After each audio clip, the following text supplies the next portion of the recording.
You've seen them on high fashion runways.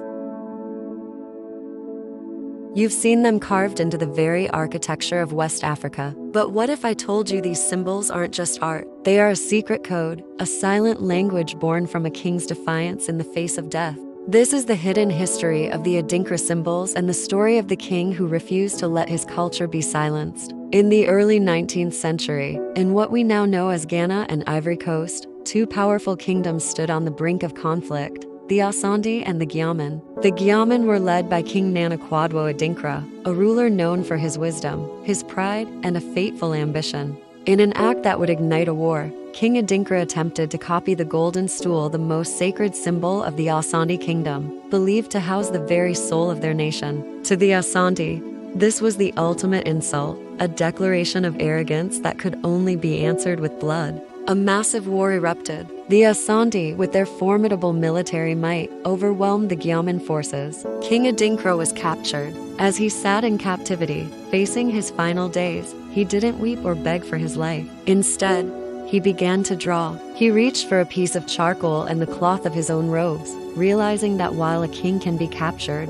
his wisdom and his people's spirit cannot. He began to stamp his robes with dark, swirling patterns, creating a language that could outlive him. Each symbol was a message, a final testament. One of the first symbols he created was Gye Nyame, which means except for God or the supremacy of God. He stamped this onto his cloth to show his captors that no mortal man truly ruled him, only the Creator held ultimate power over his fate. Another was the now famous Sankofa, a bird looking backward with an egg in its beak. This was his message to his own people: go back and fetch it. He was telling them that even if they lost this war, they must never forget where they came from, their history, their culture, their identity. That was their true power, something no enemy could ever take.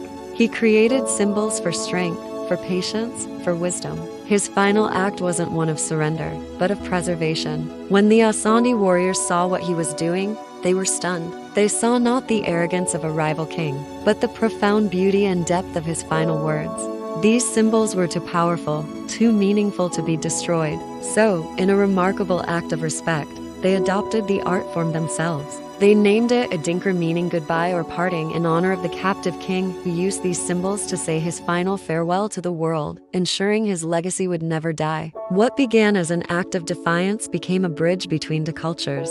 Today, Adinkra is not a language of goodbye. It has become a vibrant language of life, resilience, and connection. It's woven into fabrics, molded into pottery, and printed by artisans who have passed the craft down through generations. From the ancient method of using a carved calabash stamp and natural dyes to modern high-fashion runways and architectural designs, these symbols are everywhere. They are a constant reminder that our stories, our heritage, and our strength can be encoded in the things we create. So the next time you see one of these beautiful patterns, remember its origin. When you wear an Adinkra symbol, you aren't just wearing a design. You are wearing the courage of a king, the wisdom of a people, and a story that refused to be silenced. You are carrying a piece of history, a message of resilience that has traveled through centuries to reach you. Which Adinkra symbol speaks to your soul